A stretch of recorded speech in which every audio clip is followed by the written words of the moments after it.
Il est 8h33 sur RMC et BFM TV. Bonjour Agnès Pannier-Runacher. Bonjour Apolline Merci d'être dans ce studio ce matin pour répondre à mes questions. Vous êtes la ministre de la Transition énergétique.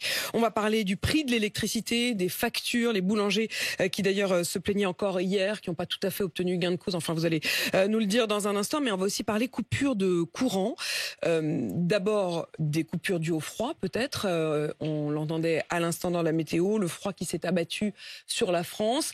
Est-ce que vous pouvez nous dire, malgré tout ce matin, que la menace, l'angoisse de coupure de courant due au froid est écartée? Alors, vous avez pu le constater, nous avons eu un pic de froid en décembre et nous sommes restés dans une situation de stabilité de notre système énergétique, c'est-à-dire la fameuse météo de l'énergie. Nous étions en signal vert. Pourquoi ? Parce que EDF a fait le travail, et je veux vraiment remercier les salariés d'EDF, de reconnecter des réacteurs nucléaires qui étaient arrêtés au mois d'août et qui sont aujourd'hui sur notre réseau. Et parce que d'autre part, le plan sobriété que nous avons lancé avec la Première ministre en octobre a porté ses fruits. Les grandes entreprises, les grandes administrations, les grandes collectivités locales et chacun d'entre nous ont permis d'économiser jusqu'à 10% de l'électricité et du gaz. Et ça a un impact sur notre système énergétique. Alors, il y a deux points que vous dites, Agnès Pannier-Runacher. D'abord, sur les réacteurs. Vous dites EDF a fait un très gros travail. Il y a 56 réacteurs nucléaires en France. Combien sont encore à l'arrêt au moment où on se parle ? Il y en a aujourd'hui une vingtaine qui sont à l'arrêt, mais ça veut dire qu'on en a reconnecté une grande partie. Une vingtaine sont à l'arrêt ? Pardon, 14 qui sont à l'arrêt. J'étais un peu surprise, moi, dans 14 les derniers... qui sont à l'arrêt, on en a reconnecté près d'une vingtaine. Il n'y en avait que 12 qui étaient à l'arrêt il y a 2 jours. Donc, c'est-à-dire qu'il y en a 2 qui sont retombés en panne. Non, ils ne retombent pas en panne. On peut avoir des situations, ce qu'on appelle de fortuits, c'est-à-dire d'arrêt, mais de quelques heures ou de quelques jours. Ils sont immédiatement reconnectés. On peut être aussi dans des situations d'économie combustible. L'économie combustible, c'est qu'on n'en a pas besoin. Et donc, on s'économise pour pouvoir gérer au mieux, optimiser la production d'électricité. C'est pour ça que depuis maintenant quelques semaines, on est en variation entre 12 et 14. Par rapport à ce que vous aviez espéré, stabilisé les 45 gigawatts connectés sur le réseau, ce qui était l'objectif qu'on s'était donné en septembre. On n'est pas un peu en deçà de l'objectif ? On varie aujourd'hui, mais on est vraiment sur la trajectoire qu'on s'était donnée. Deuxième chose que je veux indiquer, c'est qu'on va commencer à déconnecter nos réacteurs pour les maintenances à venir. C'est-à-dire que vous avez des réacteurs qui étaient arrêtés et qui sont reconnectés sur le réseau, mais des réacteurs qui fonctionnaient et qui vont progressivement sortir du réseau pour préparer leur maintenance. Qui vont être à l'arrêt. Tout à fait, mais ça c'est normal. C'est-à-dire que la gestion de notre parc nucléaire, c'est de préparer les maintenances et de faire en sorte de préparer l'année d'après. Ça va se faire très lentement, mais au mois de février, il y aura des arrêts. Au mois de mars, il y aura des arrêts, précisément pour faire toutes les maintenances. Vous savez que des réacteurs, il y a des maintenances pour le combustible, vous avez des maintenances pour l'année, vous avez aussi des visites décennales tous les 10 ans. Et ce programme-là, il est d'ores et déjà communiqué. Agnès Pannier-Runacher, je voudrais comprendre. On peut vraiment se dire ce matin que les risques de délestage, le risque de délestage est écarté. Ce que je vous ai dit à l'instant, c'est que nous avons passé des pointes de froid très importantes où nous étions largement en dessous des normales saisonnières et nous n'avons pas eu besoin d'activer les mesures de baisse de tension sur le réseau. Déduire, puisque vous ne le dites pas précisément, mais je dois en déduire que on a testé la résistance de notre système et qu'il n'y a donc pas de risque à l'avenir de délestage. Ce que je vous dis, Apolline de Malherbe, c'est que si effectivement nous rentrons dans une nouvelle période de froid et si nous continuons, et j'insiste sur ça, à faire ces efforts de sobriété, alors oui, nous sommes en situation de finir l'hiver tranquillement. Et je veux ajouter... Vous mettez des petits si quand même, hein. Ce sont des efforts. Les efforts de sobriété... En gros, si les Français font des efforts, c'est bon. Les efforts de sobriété, Apolline de Malherbe, pour être très concrète, c'est l'équivalent de 7 réacteurs sur le réseau. 7 réacteurs, c'est énorme, hein. C'est plus de 10% de notre production d'électricité nucléaire. C'est pour ça que cette sobriété, elle est importante. C'est pour ça qu'il faut continuer à faire des efforts. Et je veux insister sur un point. Il ne s'agit pas juste de passer l'hiver avec la sobriété. Il s'agit de préparer, d'atteindre nos objectifs de baisse de gaz à effet de serre.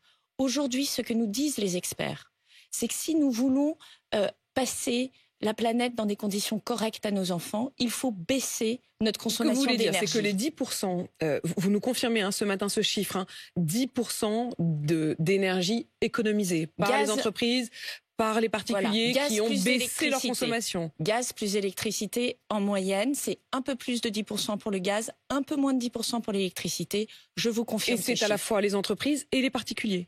Les entreprises, les particuliers, les collectivités locales qui ont fait un gros effort, je veux le souligner et les saluer, et les administrations publiques, les ministères et leur administration. Mais ce que vous nous dites aussi, c'est que c'est pas juste un effort qu'on doit faire pendant 2-3 mois parce qu'il y a une tension, c'est qu'il ne faudra pas remonter. C'est-à-dire qu'il faut rester à ce niveau-là, il ne faudra pas reprendre une consommation comme avant, où on ne comptait pas en quelque sorte, où on comptait moins. Apolline de Malherbe, effectivement, si nous voulons être au rendez-vous de nos objectifs climatiques, si nous voulons baisser nos gaz à effet de serre, ce que nous disent les experts, c'est qu'il va falloir baisser de 40% notre consommation d'énergie. 40%, ça va 40%, c'est-à-dire 30% de plus, là. Exactement. Alors, ça va pas être que de la sobriété, ça va être aussi des nouvelles technologies. Là, vous dites ça aux Français qui ont déjà l'impression d'avoir fait un effort et d'avoir mis le chauffage à 19. Vous leur dites qu'il va falloir faire 30% de plus? Eh bien, je leur dis qu'on va collectivement baisser notre consommation d'énergie de 40%. Mais laissez-moi aller jusqu'au bout. Si vous changez votre éclairage classique par des LED, vous faites une économie de 60%. Donc vous voyez que la technologie va nous assister aussi. C'est à la fois du comportement, éteindre la lumière, ne pas utiliser les réseaux numériques de manière, je dirais, trop large, faire attention au chauffage, faire attention à tous ces gaspillages d'énergie, mais c'est également la technologie qui va nous permettre de baisser drastiquement notre consommation d'énergie. Il y a un mot que vous avez usé et réusé depuis le début de cette interview, c'est le mot sobriété, et il y en a un qui vous a pris au mot. Il s'agit de Sébastien Ménesplier, il est secrétaire général de la Fédération CGT des mines et de l'énergie. Il était sur BFM TV hier. On va faire de la sobriété énergétique, c'est-à-dire qu'on va certainement cibler les personnes qui aujourd'hui mènent de l'activité, mais nous on considère que leur activité elle n'est pas essentielle. Donc comme il faut faire de la sobriété énergétique dans la période où la production d'électricité compte, avec la vague de froid, on va faire, comme le gouvernement nous l'a conseillé, de la sobriété. Voilà, donc pour ceux qui ne mènent pas de l'activité essentielle, on fera des petites coupures ciblées, d'1 heure ou 2. Il se paye votre figure quand même là. C'est de l'intimidation. Et ce n'est pas acceptable. Et ce n'est pas légal, je veux le dire ici. Et puis ça peut être dangereux. Vous savez comme moi que si on arrête, par exemple, certaines installations industrielles, eh bien vous pouvez casser l'outil de production et vous pouvez mettre sur le carreau des salariés. C'est de ça qu'il est question. Vous porterez plainte ? Alors, ce sera les entreprises arrêtées qui porteront plainte. Ce sont à elles de le faire. Nous ne pouvons pas nous substituer à elles. Mais je crois important de dire que la loi doit être respectée. Mais ils ont l'air assez déterminés, parce qu'ils l'ont déjà fait la semaine dernière, lors de la journée de mobilisation. Il y a certains départements, en Essonne notamment, où l'électricité a été volontairement coupée pendant parfois 20 minutes, une demi-heure, pour montrer, disent-ils, qu'ils sont bien aux manettes et qu'ils ont le pouvoir de couper l'électricité. Eh bien, moi, je vous le dis très clairement, j'invite effectivement tout à chacun à faire respecter la loi. Et nous, dans notre rôle, nous ferons respecter la loi. Cette manière de se mobiliser contre la réforme des retraites en utilisant, au fond, en vous prenant à votre propre rhétorique ou à votre propre piège, comment vous le vivez ? C'est pas une rhétorique, la sobriété. Je trouve justement qu'il y a une forme d'irresponsabilité à, en plus, utiliser de manière moqueuse ce terme, alors qu'aujourd'hui, nous sommes engagés dans un combat contre le réchauffement climatique, qu'il en va de la survie des générations futures et que ces efforts que nous faisons, nous, administration, que nous demandons aux grandes entreprises sont absolument nécessaires. Mais vous n'avez pas les moyens de les empêcher de le faire. C'est-à-dire que vous pourrez certes encourager les entreprises à porter plainte a posteriori, mais dans la perspective de la journée du 31, qui est une journée de mobilisation, vous n'avez pas les moyens d'empêcher les personnels CGT d'EDF ou d'Enedis de couper le courant. Moi, ce que je souhaite dire, c'est que j'appelle chacun à la responsabilité. On peut être contre un projet de loi, on peut manifester, on peut en parler vivement sur les plateaux de télévision, mais l'intimidation est inacceptable.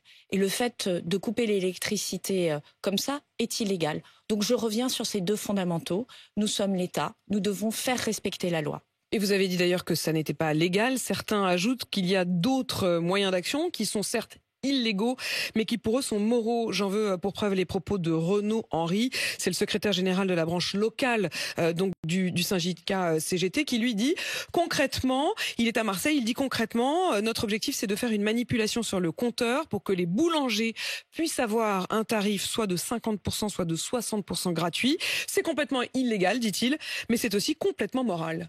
En réalité, ça sera in fine le contribuable qui va payer. Donc je ne sais pas si c'est légal, c'est certainement illégal. Je ne sais pas si c'est moral, mais ce qui est la conséquence de ce type de coupure, c'est que c'est le contribuable qui paye, puisqu'aujourd'hui nous sommes l'actionnaire dominant dans EDF, que l'on parle de couper des compteurs sur EDF ou de changer le tarif des compteurs sur EDF, et que c'est l'État qui paye. Voilà. Sauf que il faut juste dire les choses de manière très claire. Solidarité avec les boulangers qui hier, me semble-t-il, n'ont pas été entendus.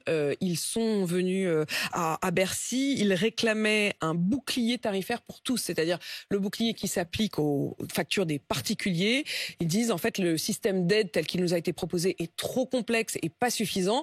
Ils veulent le même bouclier tarifaire pour les particuliers et pour les professionnels. Alors deux choses. D'abord, le président de la Confédération des boulangers nous a remercié de son écoute. Et je veux redire encore une fois à quel point nous sommes attentifs à la situation des boulangers. Le président de la République lui-même les a reçus le 5 janvier dernier et a annoncé des mesures très fortes qui n'ont aucun équivalent dans les autres pays européens. Aucun équivalent. Et ce que nous mettons en place, c'est un plafonnement du prix de l'électricité.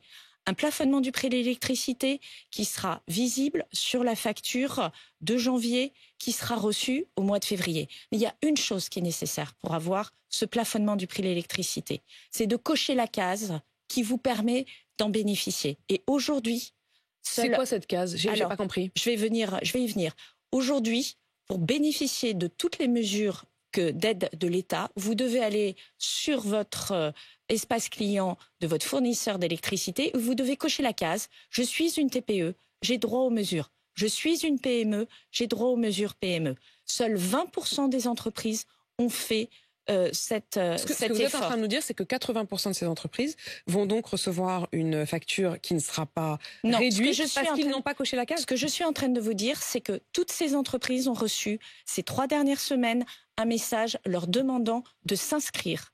Et s'ils ne sont pas inscrits, il n'y aura pas de réduction. Si elles ne le font pas, alors qu'elles ont reçu pour le moment 2 à 3 messages en ce sens, effectivement, on ne peut pas savoir. Mais pardon, on ne peut pas savoir. Apolline de Malherbe, laissez-moi aller jusqu'au bout, s'il vous plaît. Et qu'ils ne l'ont pas fait, c'est peut-être qu'il y a un truc qui ne marche pas, ou c'est peut-être que c'est trop compliqué.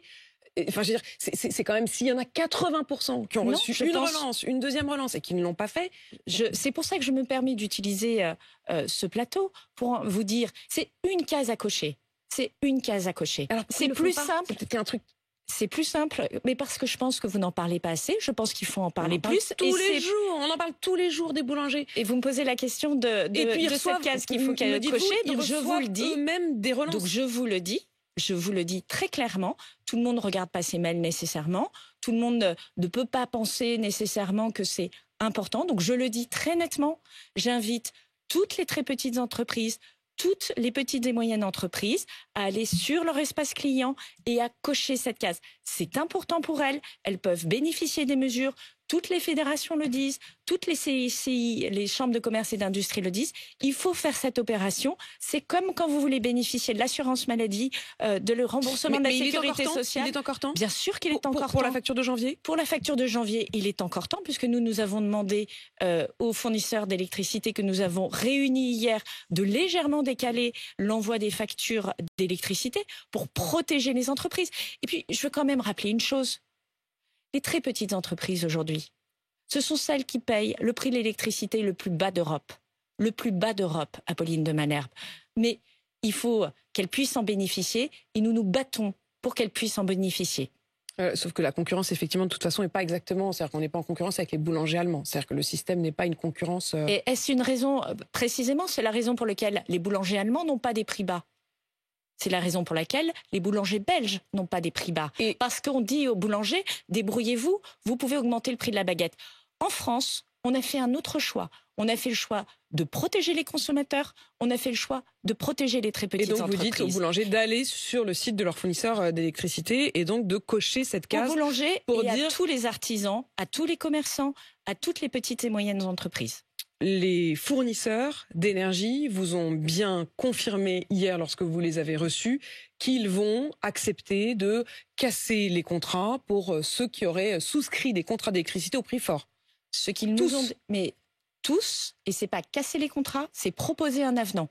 Ce qui est beaucoup plus rapide et beaucoup plus sécure juridiquement. C'est de dire, voilà monsieur votre nouveau contrat, basé sur le prix plafonné de 280 € pour les TPE qui ne sont pas sous le bouclier énergétique. On est d'accord que là, c'est encore au boulanger ou au TPE de faire la démarche. Non, ils ont juste à répondre et à remplir et à cocher cette case. Je le redis, il faut cocher une case. C'est pas plus difficile que ça.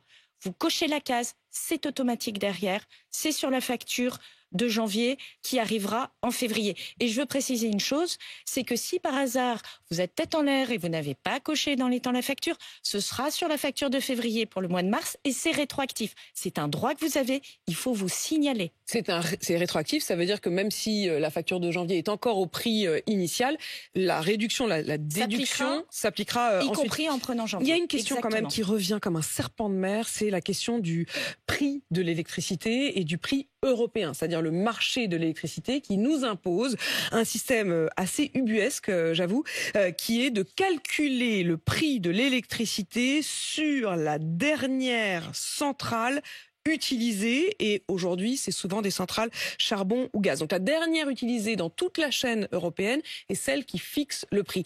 Ça fait 2 ans que Bruno Le Maire, vous-même, vous dites que c'est insupportable. J'ai sous les yeux Bruno Le Maire, le 25 septembre 2021, qui dit que ce système est aberrant et obsolète. 1 an plus tard, le 21 septembre 2022, le même Bruno Le Maire dit « Les prix de l'énergie sur le marché européen sont anormaux, délirants, c'est dangereux pour notre économie ». Et c'est toujours le cas. Alors, je vais peut-être faire quelques précisions. Le prix de l'électricité en septembre dernier était aberrant et dangereux pour notre économie. Et pourquoi il était aberrant et dangereux pour notre économie ? Parce que nous sommes dépendants des énergies fossiles. Parce que nous ne sommes pas capables collectivement de produire une électricité à bas prix, bas carbone et de passer ce prix à nos consommateurs. Et comme nous sommes dépendants du fossile, eh bien les prix du fossile vont influencer le prix de l'électricité. Ça, c'est la situation. Nous n'avons pas attendu de faire face à cette situation pour agir. Je l'ai dit à l'instant, aujourd'hui, et ça date de 2021, au moment où Bruno Le Maire s'exprime, c'est au même moment où nous prenons au niveau du gouvernement des décisions pour protéger les ménages français et les très petites entreprises contre l'augmentation des prix. Oui, mais vous vous rendez compte de ce qu'on fait ? Je vais jusqu'au bout. On est obligé de mettre des sparadraps sur une jambe de bois. C'est-à-dire que le système, au départ, on constate qu'il est, et c'est pas moi qui le dis, aberrant et obsolète, voire dangereux. C'est le ministre de l'économie français qui le dit. Et pendant 2 ans, il n'arrive pas à mettre fin à ce système. Je vais jusqu'au bout, si vous le permettez. Aujourd'hui, qu'est-ce qui se passe ? Nous prenons l'initiative de baisser les prix de l'électricité pour les ménages et les très petites entreprises et nous compensons ça en allant chercher les surprofits sur les producteurs d'énergie. Mais ça aurait été plus simple de faire baisser le prix à l'origine, à la source. Mais ce qui est sûr, c'est qu'aujourd'hui, nous avons fait le travail pour permettre de corriger cet effet de marché. Et par ailleurs, nous avançons dans la négociation. Qu'est-ce qui s'est passé ces derniers mois ? Vous avez la Commission européenne qui, le 19 décembre dernier, a mis un papier sur la table du Conseil des ministres européens de l'énergie il était temps. Pour la réforme du marché de l'électricité. Elle a hier envoyé une consultation de l'ensemble des États membres sur ce même sujet. À consulter maintenant, ça fait 2 ans qu'on dit que c'est obsolète. D'aller jusqu'au bout, Apolline de Malherbe, c'est désespérant. Beaucoup. Au mois de mars, elle présentera un projet de texte de réforme du marché de l'électricité. Donc nous ne sommes pas restés les bras croisés. Non seulement nous avons corrigé les prix, le système de prix européen, mais par ailleurs, nous avons travaillé à une réforme approfondie. Et je veux insister sur un point. C'est pas une réforme qu'on fait comme ça du jour au lendemain. C'est une réforme qui est en profondeur de notre système du marché de l'électricité. Enfin, dernière chose. Ceux qui vous disent qu'on peut sortir du marché européen sont des plaisantins. Aujourd'hui, Quand vous êtes dépendant de la production électrique d'un autre pays, vous l'achetez au prix de l'autre pays. C'est rien de nouveau sous le soleil, c'est la même chose pour le pétrole, et ça, c'est la même chose pour du gaz importé. C'est la direction notamment du Rassemblement national qui souhaite sortir de ce marché et qui ne dit commun. pas la vérité aux Français, puisque les ménages espagnols payent plus cher l'électricité en 2022 et parce que les ménages espagnols ont une taxe pour financer ce fameux mécanisme ibérique. Agnès Donc ce n'est certainement Pannier-Runacher, pas la martingale qu'on nous présente. je vous aurais bien posé quand même une dernière question sur les femmes et les retraites. Vous nous avez dit que c'était juste. On vient de découvrir, notamment via le journal Les Échos et dans les prévisions du gouvernement, qu'en fait, c'est pas juste pour les femmes. Eh ben, je suis pas d'accord avec vous. Elles vont devoir travailler plus longtemps, proportionnellement beaucoup plus longtemps. Elles vont surtout gagner plus. C'est ça l'essentiel de cette réforme, c'est que Donc travailler plus longtemps. leur pension va remonter beaucoup plus significativement que les hommes parce qu'aujourd'hui nous sommes face Mais vous avez à gardé une la injustice. deuxième partie de la phrase, quoi. C'est-à-dire Non. gagner plus, mais vous aviez oublié de dire qu'il faudrait travailler beaucoup plus longtemps. Je ne peux pas vous laisser dire ça. Il y a une injustice criante. Personne ne s'y est attaqué. Aujourd'hui, les retraites sont 42% inférieures pour les femmes par rapport aux hommes. Sur la génération qui arrive à la retraite, c'est 30% d'écart. Est-ce que c'est acceptable? Je ne le crois pas. Agnès Et Pannier-Runacher. le minimum que nous proposons de retraite, c'est pour les femmes, c'est pour celles qui ont trimé toute leur vie, qui ont élevé des enfants. Et je crois que c'est le minimum qu'on leur doit. Agnès Pannier-Runacher, ministre de la Transition énergétique. Merci à vous. Il est 8h.